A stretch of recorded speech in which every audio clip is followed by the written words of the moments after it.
Welcome to the QBE Free Park Service. My name is Becky and I'm Clay. And we would like to start by acknowledging the Camaraderie people. They are the original custodians of this land, and for tens of thousands of years they have understood that connection between the land and its wildlife. And we here at Taronga, we do feel very honoured to try and follow in their footsteps as shared custodians for the wild. Yeah, we definitely do. And it doesn't matter where you're from or where you live, every day there are opportunities where we can see and connect with the remarkable birds which are all around us. And all you have to do is look up.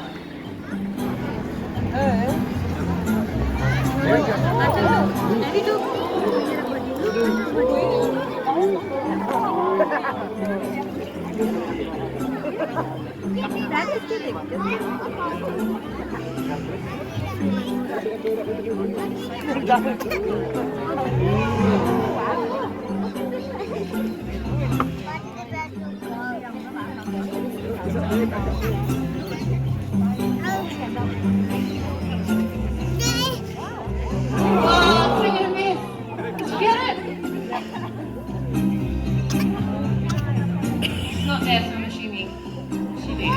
We'll just hang tight here until Dixie comes on back. There she comes, Dixie. She's coming up the cliff.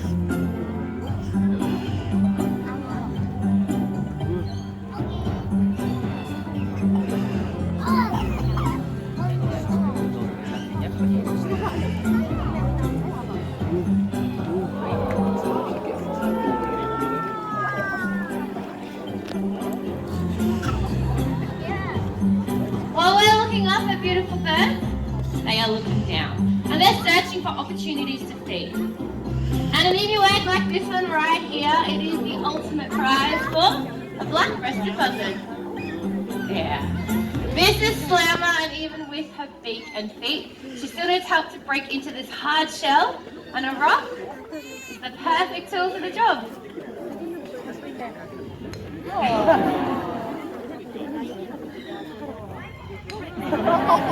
Well, we're witnessing here today. This isn't anything that we trained her to do. It is pure instinct. We nearly lost her up.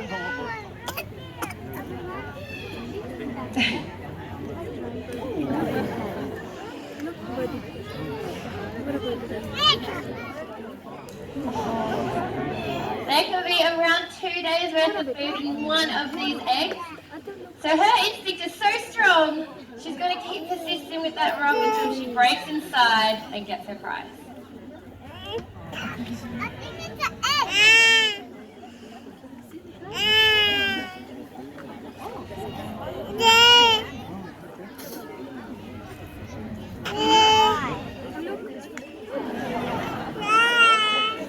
You might notice after each good whack, she inspects that egg for weaknesses. She wants to see if she can use her beak to just crack open that last little bit. You can hear it, she's so close.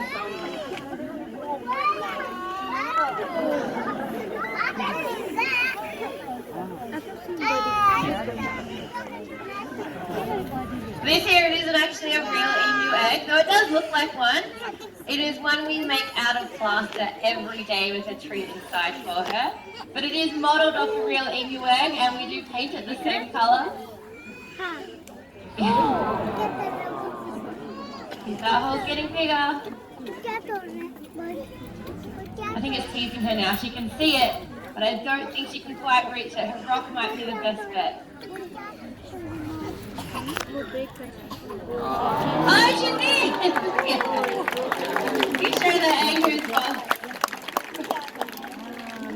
We tend to associate tool use like this with humans and other primates, so it is really exciting to see her reach this goal. And it just goes to show that we might have a lot more in common with birds than we think.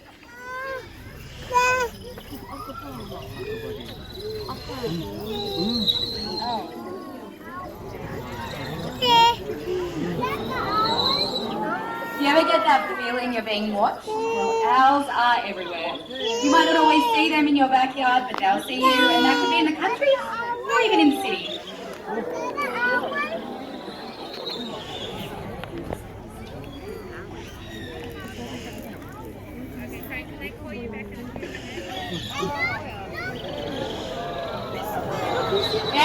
here is Ripley, and she is a barking owl. She likes to hunt during the daytime, and you know, around half of the world's owls will regularly hunt in daylight, and it's all about what they like to eat. Barking owls here, they like to eat other birds.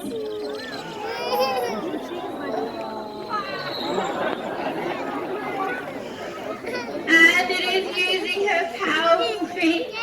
She can actually catch birds that are much larger than herself.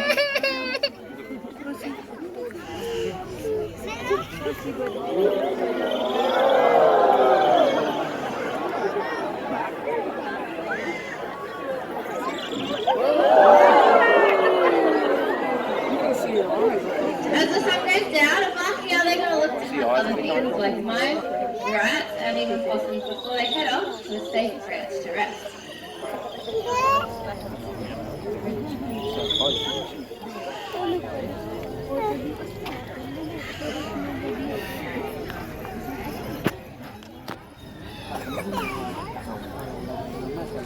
Well, you know, day and night, owls just like Ripley there are hunting pests, things like introduced rats. And they actually cause a lot of problems for our native wildlife, often taking very young birds and sometimes eggs too, straight from the nest. And that's why it is so great and really important that we have owls out there, because they help restore the balance. And you know, a single owl, well, they can hunt around 1,000 mice in a year. And it's estimated that a breeding pair with some chicks, they could hunt up to 3,000 more, huge numbers. So I think given that, you'd probably agree a family of owls is one of the more beneficial neighbours you could hope for. They absolutely are. Thanks so much for that, Clay. As night does fall, it becomes harder and harder to see. And while owls, they do have superb vision, their prey isn't always visible. So, keen hearing and nearly silent flight, they are just two of the many adaptations that are going to help an owl to capture their prey. If you're silent in a moment, you might get to hear this flight for yourselves, or the lack thereof it. As Ray comes down early to theatre, good job, Ray. So she was so quiet I didn't even hear her coming, but this beautiful barn owl, they are one of the most likely birds around the world to be found close to people. So wherever you are around the world, if you just take that time to look up, you might see one of these flying past.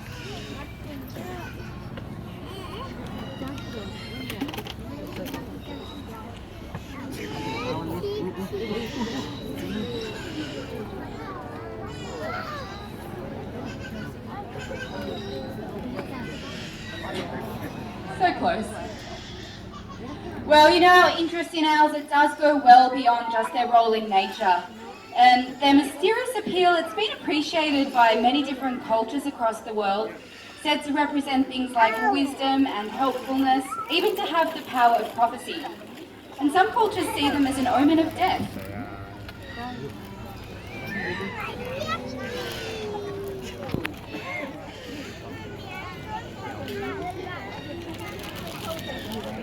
Barn owls, they have inspired countless ghost stories around the world. One of my particular favourites are the banshees of Ireland, which are an ethereal screeching spirit. You can imagine that ghostly white colour, that silent flight. They can easily be mistaken for something else.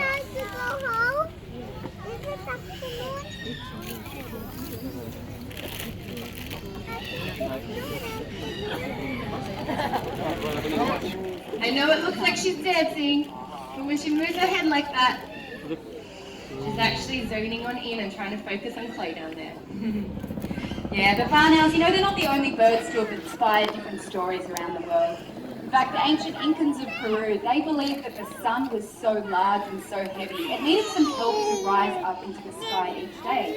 And that help came on the wings of one of the largest flying birds in the world. Absolutely. Thanks, Clay. Now, before we meet one of the largest flying birds in the world, I have to introduce you to Gray, who is her trainer.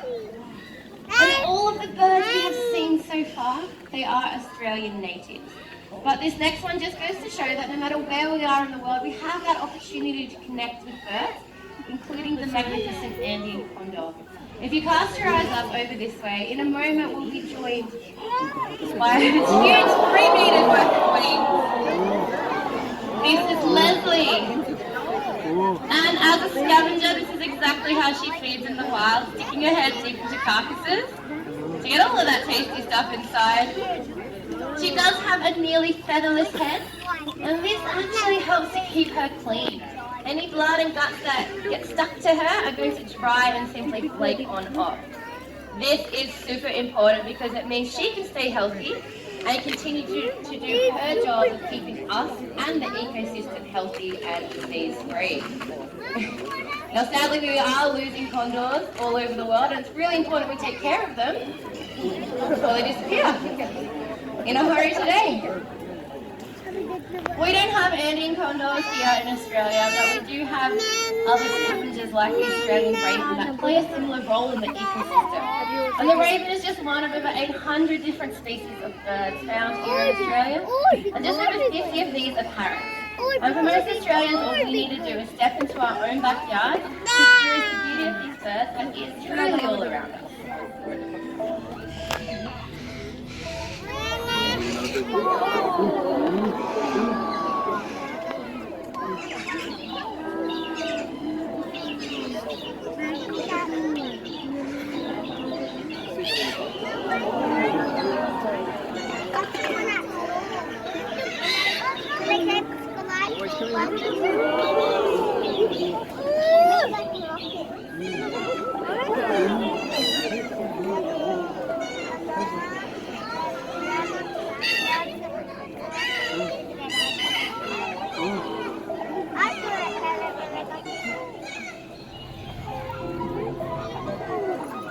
As we're expanding our towns and our cities, we're making many different changes to the landscape.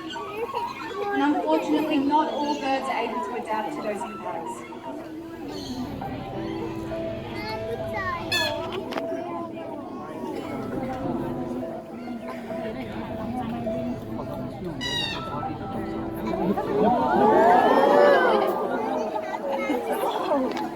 Many birds like Yuri like to live inside a tree hollow, and that'll provide for them a secure home, and with that, also a place to nest and a place to cry.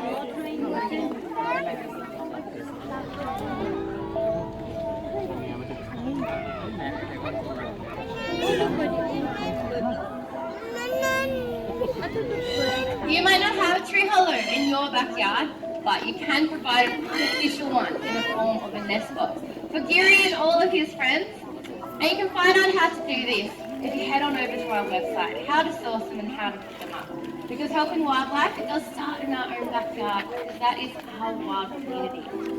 Now that is an action that you can take home with you later, but if you would like to help out right now, at the end of the show, you can head on down to this donation box. We introduced it just over 11 years ago, and in that time, you have raised over $300,000. And every single cent of this has gone to conservation projects from all over the world. Now, one of the species we've been focusing on right now is this beautiful bird on the front. This is the Regent honeyeater. And they were once found in flocks of tens of thousands. But today, there are only around 500 of these birds left in the wild. But don't worry, the good news in this story is that 1/4 of these birds have been bred and released by Taronga, and we are also planting lots of native trees to help out this legacy. So if you'd like to help restore the balance, you can. You can head on down and make a donation, and anyone who donates $5 can receive a special badge just like the one that Clay is wearing, and that is to show for your efforts and to say thank you from us. If you'd like to see these birds here today, head on over to the other side of the zoo, to the Blue Mountains Bushwalk. And there you're going to see over 40 of the birds that are going to be released into the wild in the next few months. And they are part of the population that is directly helping to save these species from extinction. That's right, well worth a look. And it really is together with your support that we're able to see a bright future where the skies and your backyards can be filled with birds. And it all starts by simply looking up.